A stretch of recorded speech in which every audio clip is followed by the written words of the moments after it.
Testing from the Juanki speaker. Testing from the Juanki speaker. Good evening. You already know we're here to do it. One more time. Waiting for 30 seconds.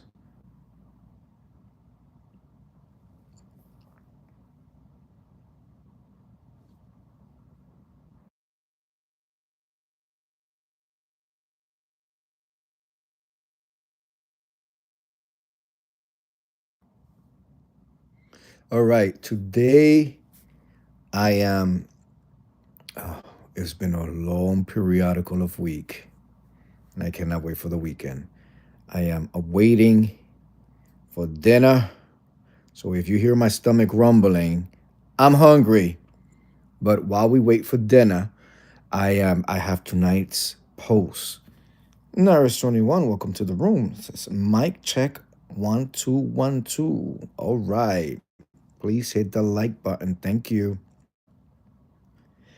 All right. Oh, hello, Red PP4. I'm assuming I think YouTube is still showing the wrong screen names. Who is this? Red PP4JR. Hi, Juan Love Hawk. Hello, hi. Thank you for being here. You ready for today? You ready for today's reading? This one talks about, I found this so ridiculous. I said, we got to discuss this one. It's called, What Are the Signs of a Well Off NYC Gay Bro?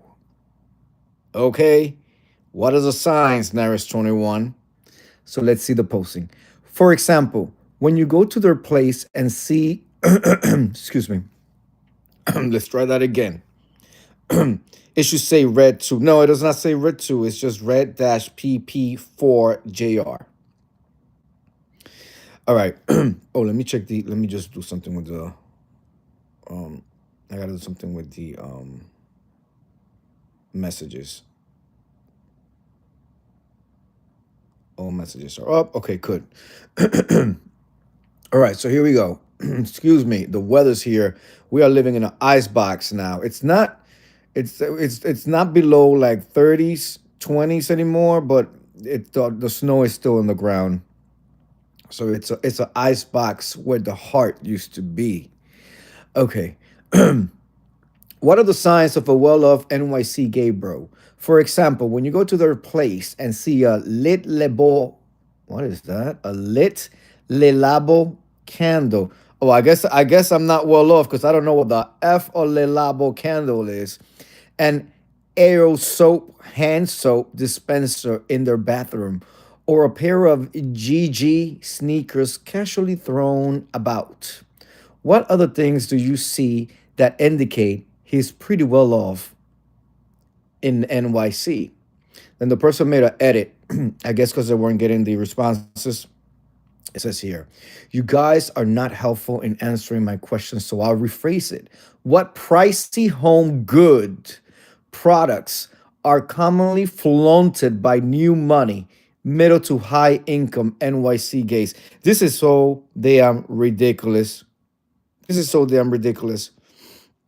Okay, Red PP4JR says, I have no idea, Juan. I'm 64 and not tech savvy at all. No, no, no. This is not your fault. Red PP4, Red 2. There is a glitch right now. Well, it's been for a minute where the screen names are not showing properly. They're showing like the original screen name you had when you opened up your channel. So it's not on you, it's on YouTube. All right, so let's get into these responses, ladies and gentlemen, because this is a ridiculous question. What are the signs when you go to somebody's home, a gay home at that indicate that the gays are well off in NYC? Well, first of all, I would think that you have to define what well off is, right? And then you have to define what well off is in NYC. You understand what I'm saying? Because being well off in NYC does not equate you being well off in, like, I'm gonna go back to actually being well off in like Austin, Texas does not equate you being well off in NYC. Or even you being well off in NYC wouldn't equate you being well off in Atlanta. And I know that sounds a little crazy because you would think, well, New York City is more expensive, but no, think about it. Think about it. Okay. Happy Wednesday to you too. Thank you for being here. All right, so let's get into the responses. Someone says his apartment and neighborhood, laughing aloud, biggest indicator, right? I will say that. I would say that the location of the apartment could potentially say that this person is well off. Definitely, if you have an apartment in Billionaire Road, right across the street from Central Park, or on the other side, Central Park West, those apartments, majority of those apartments, you don't rent. Those apartments are sold. You know, those apartments are sold. All right, let's see. It says here. Somebody said toothpaste. All right. Somebody says, well off to me doesn't necessarily equate to income, but living with one's means and being put together. So, number one, not throtting off to PV, that's Puerto Vallarta, 3 times a year while letting bills lapse. Number two, they don't get fall down messy on a night out, meaning blacked out drunk, falling out of cabs or Ubers and being put out of clubs. Number three, conversations aren't always about tearing down others, projecting their own insecurities. Oh, that's a good one. Number four, the only Tina in their lives is Miss Tina Turner, the Tina, the liquor, the coke. So they don't have a drug habit. Next one says they have health insurance, they have a bed frame. Drop a bomb on that. I thought that was funny. They have a bed frame, right? I'm gonna add they have a bed frame and they sleep on mattresses that have bed sheets. They don't even have to have a high thread count, but at least bed sheets. Next is they keep their place tidy. Doesn't need to be immaculate, but you know, you can walk about the house. It's not like clothes are on the floor, garbage is not piling up. I agree with that. They paint their walls. Let me clarify. They paint the walls in the apartment. Drop a bomb on that. I guess I will add to it's not just they paint their walls, but they take time to really decorate their environment. They may have art pieces. Some might go as far as having rotating art pieces in Naris 21. That's when you really, really classy. When you have a storage unit where you just keep when you keep your art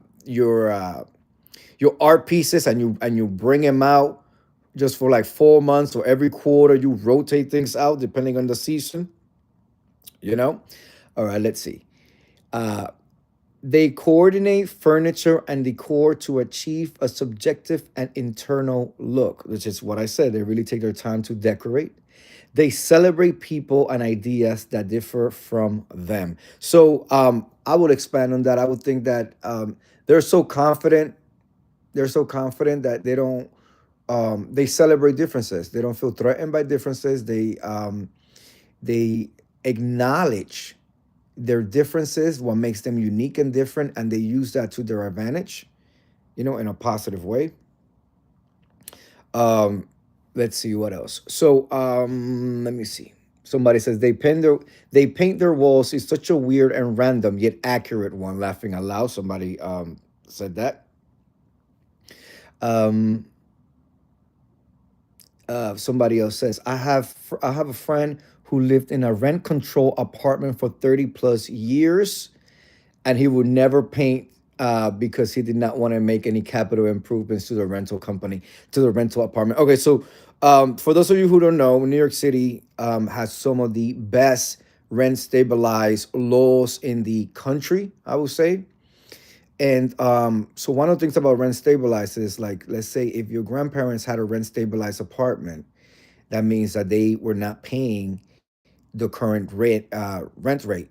So you would get a really good apartment in a really good neighborhood, and it was rent control. So while everybody else around you's rent was going up, that particular apartment will still be low. So right now, there's many apartments that are $1,000 in New York City that the market value will be like, you know, 2,500 or 3,000, but because it's rent control, you only pay 1,000, right? Now, there's a lot of rules and a lot of laws, and like if it's your grandparents, right, and your grandparents then pass, they can leave it to you. They could leave the lease to you. So that's how it stays in the family, a particular apartment at $1,000, where everybody else around in the neighborhood is paying 4 or 5 thousand. The only thing is that there's some rules and laws that the landlord can go in and make what's called capital improvements. Let's say they to your apartment, right? So maybe they come in and they change the windows and rip out all the floors and give you, instead of carpet, they give you hardwood floors. Well, if they do a certain percentage of work, they could technically destabilize that apartment and then it goes market value. So the joke in this, I know it took forever to explain, is that this person is saying he has a friend that's lived in an apartment for 30 years and he refuses to paint because that will be considered a capital improvement. Wah, wah, wah, wah. Okay. Somebody says, none of that stuff. It seems like everyone has those things and buy those brands. If you have real taste and the means to acquire, then you would get refined, better quality things. Parentheses. If you know, in the parentheses, and your home will be less obviously streets. You wouldn't be in line for a viral store or restaurant either. Okay, that's what this person says. Let me see. I'm going to read a couple more and then I'm going to give you what I think are clues that somebody's well off in New York City, that a gay is well off in New York City. All right, this person says, most really rich people aren't spending their money on frivolous, expensive candles, laughing out loud. They're optimizing for quality, which does not always correlate with cost. I know a few guys who come from really wealthy families, and you actually would never guess from seeing their apartments, though the neighborhood might be a hint. They cook their meals, etc., and live a relatively normal lifestyle.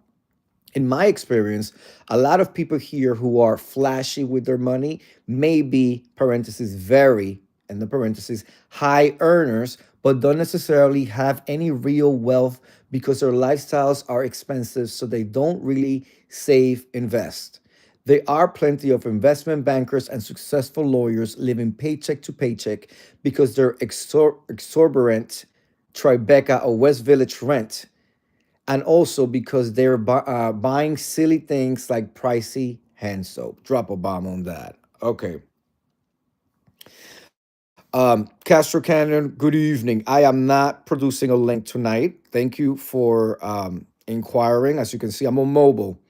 I can produce a link for Saturday's live, which I will be in the flesh. But right now, I am awaiting my dinner, and I'm, to be quite honest, just laid out on my bed. Okay, drop a bomb on that. So I will have a link available, ready and available on Saturday's live because I always come through in the flesh on Saturdays. All right, so what are some of the and I'm not looking at the phone right now, ladies and gentlemen. I'm looking at the ceiling and just jaw jacking. Let me clarify. Running my mouth. Wait, let me clarify that too. Hulk is not in the room. But all right. So what are some of the when I'm growing up in New York City and being out there and dating and all that, like when I would go on dates and stuff like that. What is some of the context clues that you will get?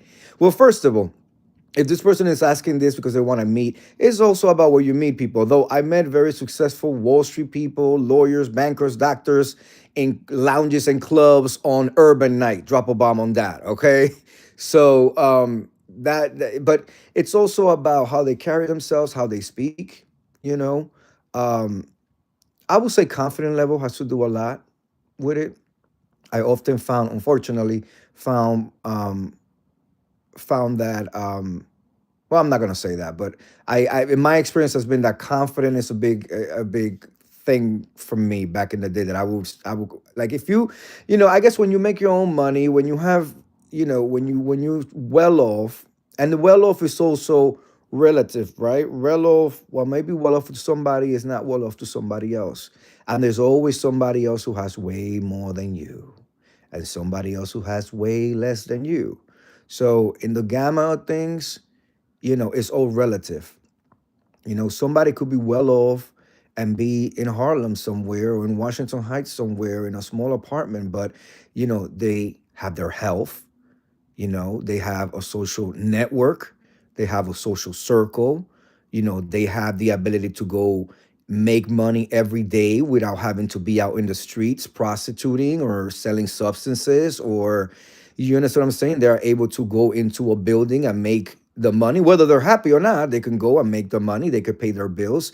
And I also think that being well off is being able to take care of yourself and your responsibilities. Okay, so you're living paycheck to paycheck, but you're not on collections. Drop a bomb on that. You understand what I'm saying? And so that gives you the peace of mind of knowing you don't have collections calling you.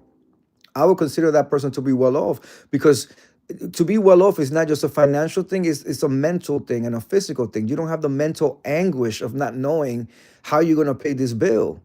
You understand what I'm saying? What you're going to tell the collectors when they call? What excuse? How can you get an extension when you've already had three of them? What's going on your credit? So it's relative. Being well off is relative. Ideally, it's defined by you, the person. Do you feel well off? Then you're well off. You understand what I'm saying? I think the biggest thing is health. Absolutely. Because without health, you cannot do anything else. You can't create, you can't develop if you don't have your health. If you are in good health, then you're a wealthy individual. Gay, straight, bi, alien, trisexual, monster from under the sea. If you are healthy, you're well off. Because there's a lot of people who wish they could have that. Pick any hospital, okay? Hundreds of people who will wish to trade shoes with you if you're healthy. You know what I'm saying? But let's go to the superficial. Obviously, they dress well, okay? But even in that, sometimes some of the most wealthy people in New York City, I've seen them all the time in Billionaires Row.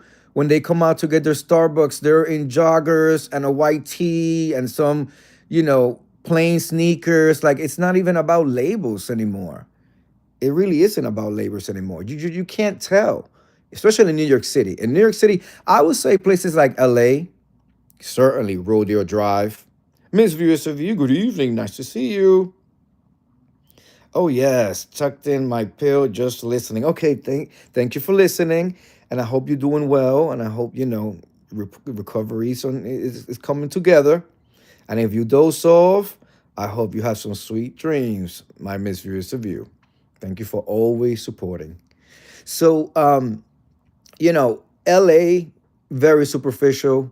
I've told this story before. When I was in LA, I went to LA because I was I think I was out of college already. I must have been out of college because I wouldn't have stopped going to college. But I have friends that were in my theater circle that went out to LA to get more work. They wanted to do film stuff and TV stuff, and that's what the studios are. Broadway and theater is New York City, the East Coast. TV and film is the West Coast, Cali. So they went out there for a couple of months, and they were like, Juanki, you should definitely come out here. You have all this experience. They will love you out here. You have the credits. You've been on tour. You have your training. They eat that shit up. They love people who've been, off Broadway and have theater degrees and all that. Come, come, come. And so I was like, okay, well, there were a couple of shows that were gonna have sit down shows over there. So ideally, I wanted to like go and do like in the Heights, went out there and sat down in a theater for like 6 months. So if I could have, designed my future, I was gonna go out there, audition for In the Heights, get into the LA company of In the Heights, do the sit down production for 6 months, and then come back to New York and transfer to the Broadway company. Which is not, it's usually how it goes with many shows, right? You go on the tour, and then you can, when they're looking for replacements for the Broadway company, bam. And that's when, once you're in the Broadway company, baby, you milk that job until the show closes, right? So I go out to LA. I go out to LA. I lasted, I was going out to LA to test LA for 2 weeks. I was gonna stay with my friends on their couch. I'm gonna go to a bunch of auditions, the whole nine. I got there on a Friday. By Sunday, my friends drove me to LAX and put me on the motherfucking flight back because I had gotten into three fights. Drop a bomb on that. Okay?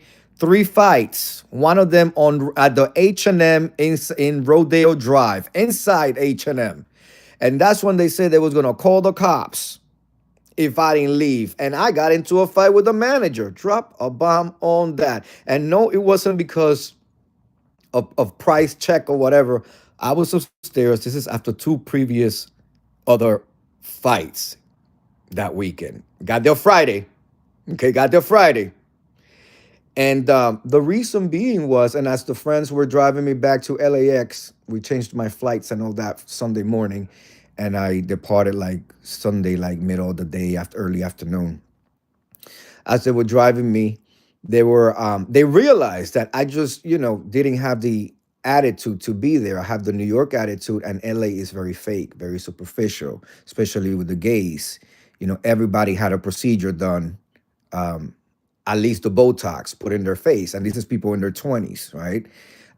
Everybody was in search of a good sugar daddy. Everybody has this illusion that they're going to meet some oil tycoon, okay, that's going to put them in their will, you know, and they won't have to work ever again. So I was at the H&M after already having a not so very nice few days there. And we went to the H&M because we were going to like a party or an event or some type of networking, and we needed to get me an outfit together, right? So I was upstairs, and it was the manager. Well, it was somebody up there with somebody else. And I had my New York look with my and they were just making me feel very uncomfortable. They were gay. They were making me feel uncomfortable. They were looking at me. They were talking about me. They were trying to flirt with me, but they were not my type, and I was not interested. And there was some back and forth. I can't really quote word for word what it was, but it was some back and forth. And next thing you know, it was like, rumble. Okay.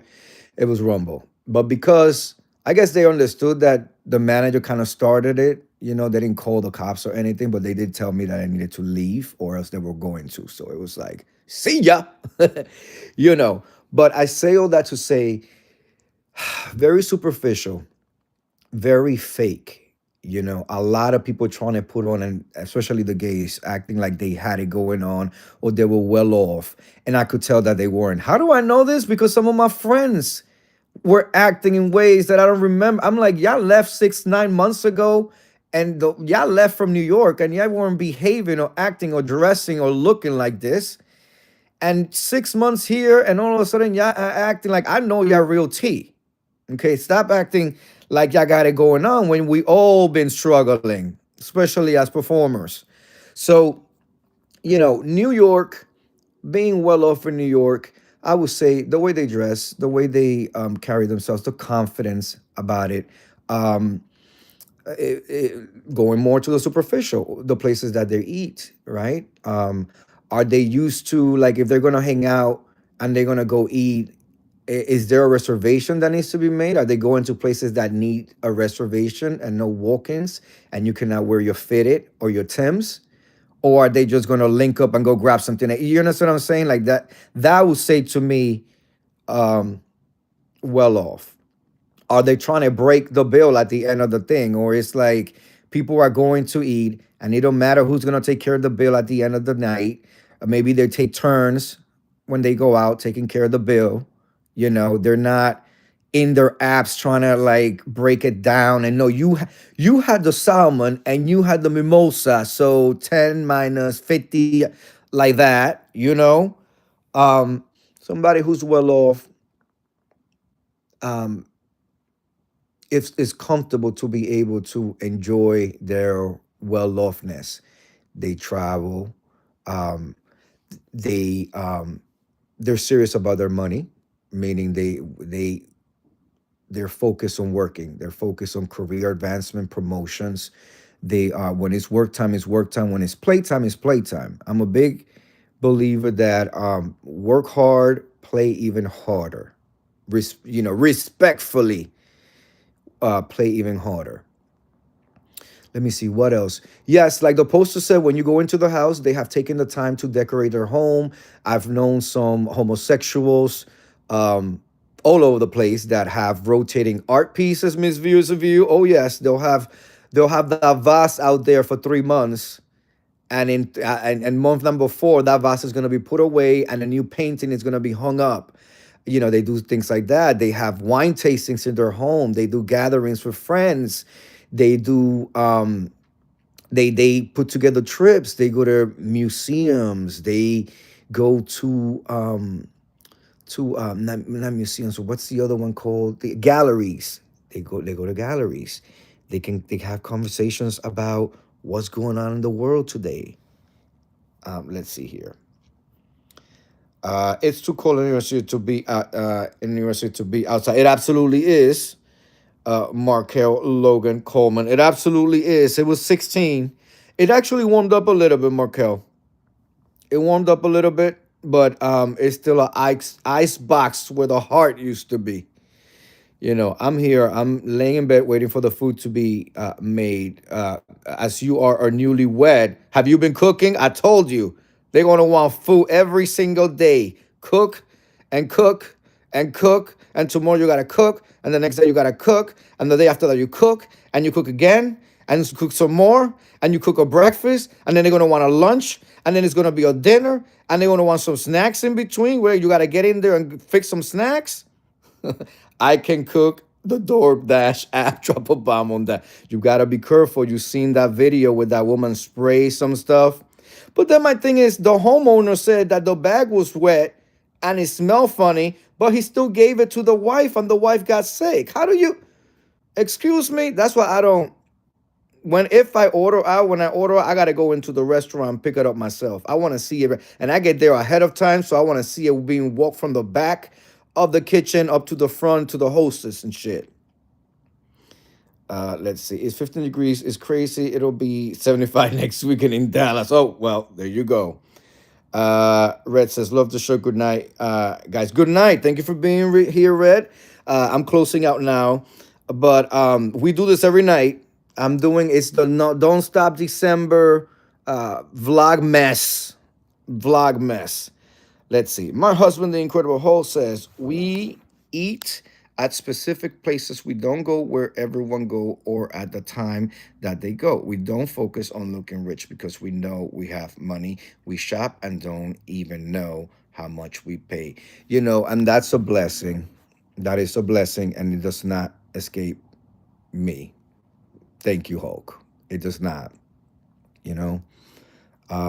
But at the same time, my husband works extremely hard, and y'all already know. Y'all seen me from my journey. I would like to say that I'm a hard worker too, and we do what we gotta do so that we can go into the supermarket and get what we want without having to focus and worry. And we understand that that could all change within the blink of an eye. So it's important for, we read postings the other day about what message as an older gay man would you give a younger gay man.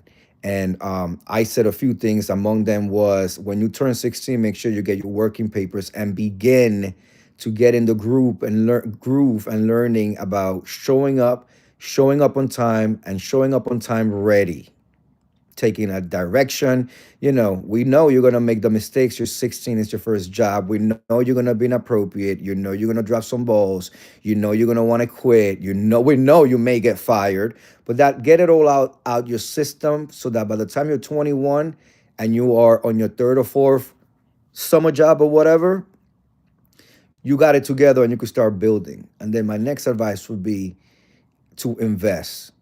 Okay, there's no reason why at freaking 19, 20, you don't have, if you have a job with this high, you don't have a 401k, because you'll be surprised. I started working very young, and I have mentors and people around who put things in place for me so that when I became of age, I was in trouble. Age was in trouble. I could tap into those resources. I didn't have to lay down to get down. I didn't have to wait for a sugar daddy. I don't have to I didn't have to do anything I didn't want to do. because I had the things that were put in place. But it takes somebody to advise you and somebody to hold your hand in showing you that. So those will be my advice: to get your working papers and start, and also as soon as you are able to start on your 401k or whatever, even Bitcoin, whatever it is, whatever is going to be at that point, start investing because you'll be able to tap in when needed. With that said, thank you everybody for being here. Please hit the like button. We'll be back tomorrow again. You're going to see me in the flesh, maybe Friday night, but definitely Saturday night for the Saturday night show. Make sure you hit that notification so you know when I go live. With that said, have a good night, and I will see you